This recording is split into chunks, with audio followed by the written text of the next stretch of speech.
Eu sempre digo que minha vida cabe inteira dentro daquela casa pequena em Grand Junction, no Colorado. Não tinha nada de especial aos olhos dos outros, mas era o único lugar onde eu me sentia inteiro. Quando minha filha, Emily, era pequena, ela corria pelo corredor gritando meu nome como se eu fosse algum tipo de herói. Eu chegava do trabalho, completamente acabado do turno longo como técnico de manutenção, e ela pulava no meu colo com uma energia que eu invejava. Minha esposa na época, Rebecca, dizia que eu estragava a menina de tanto amor.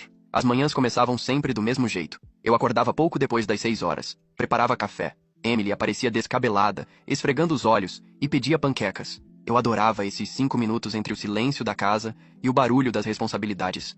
Mas ali, naquela rotina tão normal, começou um tipo de distância que eu não percebi na época. Minha esposa Rebecca ficava cada vez mais tempo fora de casa, curtindo o que chamava de pequenas liberdades. Eu pensava que era apenas a fase cansativa do casamento, aquela mistura de trabalho, filho, contas. Só que às vezes eu a encontrava encarando o celular com um sorriso que não era para mim. Outras vezes, ela dava respostas rápidas demais, como quem quer encerrar um assunto antes mesmo de ele começar. Mesmo assim, eu segurava firme. Eu tinha uma filha, tinha uma família. Eu me lembro de uma tarde, pouco antes das coisas desmoronarem, quando Emily tinha cerca de 15 anos. Nós estávamos no supermercado escolhendo cereal. Ela pegou uma caixa importada daquelas caras, e eu fiz aquela piada boba de pai, dizendo que aquilo custava o mesmo que um mês do meu trabalho. Ela riu, mas eu notei um olhar estranho, como se algo nela estivesse mudando, como se aquela piada simples mostrasse que o mundo dela e o meu não eram mais tão alinhados. Eu coloquei a caixa no carrinho mesmo assim. Ela abraçou meu braço, e eu senti um alívio. Eu queria acreditar que aquele seria sempre o nosso jeito. Eu tentando, ela entendendo, e Rebecca encontrando o caminho de volta para dentro de casa. Eu só não sabia o quanto meu mundo estava prestes a rachar. Eu não lembro exatamente o que me fez voltar mais cedo para casa naquele fim de tarde. Acho que foi uma combinação estranha de cansaço e um pressentimento idiota.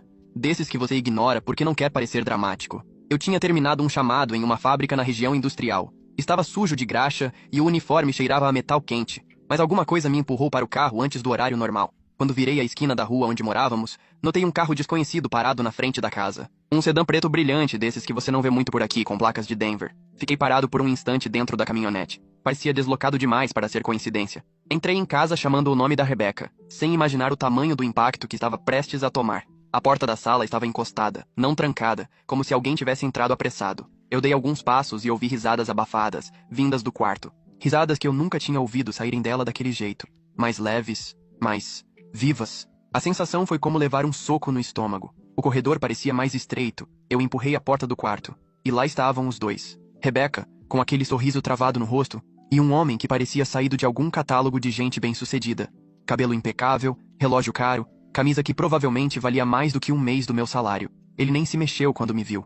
Nem surpresa, nem culpa. Só um olhar tranquilo, como se tivesse sido pego tomando café e não destruindo uma família inteira. Rebecca tentou falar alguma coisa. Talvez uma desculpa automática. A discussão foi curta. Não porque eu quisesse, mas porque percebi rápido demais que lutar por alguém que já tinha me descartado não fazia o menor sentido. Ela ficou mais preocupada com a expressão dele do que com a minha. Até colocou a mão no peito dele, como se eu fosse uma ameaça e ele, uma vítima. Eu pedi apenas que ela saísse. Simples assim. Nenhum discurso, nenhum escândalo. Só pedi para ela pegar as coisas e sair da casa que eu tinha sustentado sozinho por tantos anos. Ela hesitou por alguns segundos. Segundos que foram suficientes para eu entender que ela não estava confusa nem arrependida. Ela só estava irritada porque eu tinha atrapalhado o momento. Quando o sedã preto arrancou da frente da casa levando os dois, eu fiquei parado na sala. E foi aí que meu corpo finalmente tremeu inteiro. Não era só raiva, era vergonha, humilhação, impotência, tudo junto. Minha filha Emily chegou mais tarde, e eu tive que dizer a ela do jeito menos traumático o que vi. Ela ficou em choque. Primeiro, ela correu para o meu lado. Depois de dias, começou a ir para a casa da mãe, onde aquele homem, agora oficialmente assumido, estava sempre por perto. Guarda compartilhada. Eu não queria brigar na justiça, então aceitei. No início, ela voltava contando dessas viagens rápidas que eles faziam para Aspen, dos jantares em lugares que eu só via na televisão, dos presentes que ganhava. Cada palavra que ela falava me dava uma sensação dupla. Alegria por ela estar feliz, e medo de estar perdendo alguma coisa importante. E aos poucos, perdeu-se mesmo. O estilo de vida deles parecia uma propaganda constante. Mudaram para Boulder, para uma casa enorme com janelas que iam até o teto e uma vista absurda das montanhas. Emily ia para lá e voltava com roupas novas, histórias de restaurantes caros, aquela luz nos olhos que eu não conseguia competir. Eu continuava sendo o cara que buscava do colégio, esquentava macarrão e ajudava com lição. Eles eram aventura, glamour e promessas. Um dia, ela me mostrou um brinco que ele tinha dado. Pequeno, delicado, mas claramente caro. Eu perguntei só por perguntar quanto custou, e ela respondeu rindo. Você não ia querer saber, pai. É outro nível, outro nível. Essa frase ficou comigo. Parece bobeira, mas naquele dia eu senti a primeira distância entre nós. Eu tinha sido o alicerce da vida dela inteiro, mas de repente, outro homem ocupava um lugar que eu nem sabia que podia ser disputado. E esse foi o começo da parte mais silenciosa da queda. Não tinha briga, não tinha escândalo, só havia uma distância crescendo. E eu, burro o suficiente, tentando fingir que aquilo era só uma fase. Eu achava de verdade que nada iria piorar. Eu estava errado. A transição entre as duas casas começou de um jeito quase imperceptível. Durante a semana, Emily ficava comigo em Grand Junction, a mesma rotina, a mesma caminhada até o ponto de ônibus. Ela reclamava de tudo, coisas de adolescente, eu dizia a mim mesmo. Só que, quando chegava a sexta-feira, parecia que ela ganhava um brilho diferente. Eu a deixava na porta da casa nova da mãe em Boulder, e era sempre a mesma cena. O portão automático abrindo devagar, revelando aquela casa enorme. No começo, eu tentava não demonstrar nenhum sentimento. Só sorria, dizia pra ela aproveitar o fim de semana, e voltava no caminho longo dirigindo. Da primeira vez que ela voltou depois de dormir lá, falou sem parar do restaurante em que o padrasto tinha levado as duas. Um lugar que servia um tipo de peixe que eu nem sabia pronunciar. Disse que a vista da varanda era incrível, que dava para ver as luzes de toda a cidade, que os guardanapos eram de pano tão macio que parecia coisa de filme. Eu ri, claro, porque ela estava empolgada. Com o passar das semanas, as histórias ficaram mais intensas. Uma vez eles foram para Vail passar o sábado e o domingo. Ela descreveu o hotel como se tivesse entrado num mundo paralelo. Tapetes grossos, lareira acesa o tempo todo, chocolate quente servido como se fosse champanhe. No carro, na volta, ela disse algo que me pegou desprevenido. Pai, você já percebeu como tudo lá parece mais leve? Fiquei olhando fixo para a estrada. Leve. Eu? Eu era o peso, então?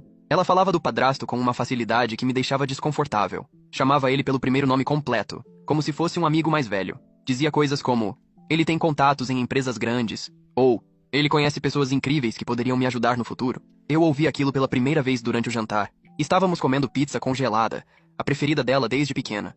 Mas naquela noite, ela empurrou o prato para o lado e mexeu no celular enquanto falava do tal homem como se ele fosse um mentor perfeito. Eu fiz piada. Perguntei se ela estava virando adulta demais para comer aquilo, mas ela nem riu. Só disse que o padrasto tinha mostrado um restaurante italiano de verdade e que depois disso, a pizza de casa tinha perdido a graça.